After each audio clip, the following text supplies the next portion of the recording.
નમસ્કાર પ્રજાપ્રિય news channel BN news ગુજરાતીમાં આપનું હાર્દિક સ્વાગત છે। આવો જોઈએ આજના મુખ્ય સમાચાર।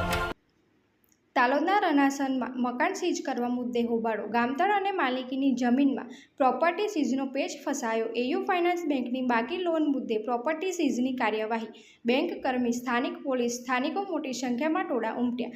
લોન લેનાર માલિક મકાન ભત્રીજો હોવાનું બહાર આવ્યું। બંધ મકાન ભત્રીજાને રહેવા આપ્યા બાદ મકાન માલિકની જાન બહાર, લોન લીધાનો ઘટસ્ફોટ। મકાન માલિકની ઘણી આજીજી છતાં કોર્ટના હુકમને પગલે બેંકે મકાન સીઝ કર્યું। નિડર, નિષ્પક્ષ તેમજ પ્રજાપ્રિય ન્યૂઝ નેટવર્ક એટલે કે BN news Gujarati. BN news ગુજરાતીના ફેસબુક પેજને સર્ચ કરી લાઇક તેમજ ફોલો કરો। સાથે જ ઇન્સ્ટાગ્રામ પેજને પણ ફોલો કરો તેમજ યુટ્યુબ ચેનલને પણ સબસ્ક્રાઇબ કરો। બીએન ન્યૂઝ ગુજરાતી સર્ચ કરતાની સાથે જ તમામ સોશિયલ મીડિયા પ્લેટફોર્મ ઉપર બીએન ન્યૂઝ ગુજરાતીના ઓફિશિયલ પેજ આપને મળી જશે। તેમજ સમગ્ર ગુજરાતના સમાચારો સાથે બીએન ન્યૂઝ ગુજરાતીની સાથે રહી અપડેટ રહો।